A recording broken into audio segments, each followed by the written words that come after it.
มาพี่น้องวันนี้ก็จะมา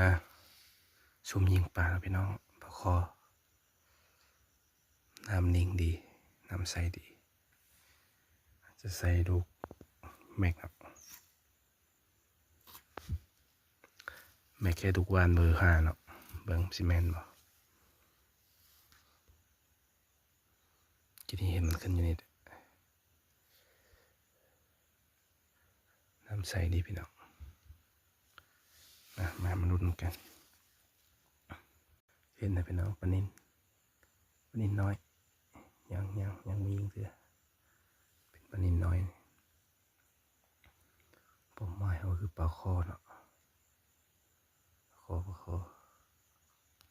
ซุ่มอยู่กลางแจ้งก่อนจากน้อยอีกครึ่งชั่วโมงจะขึ้นโอเค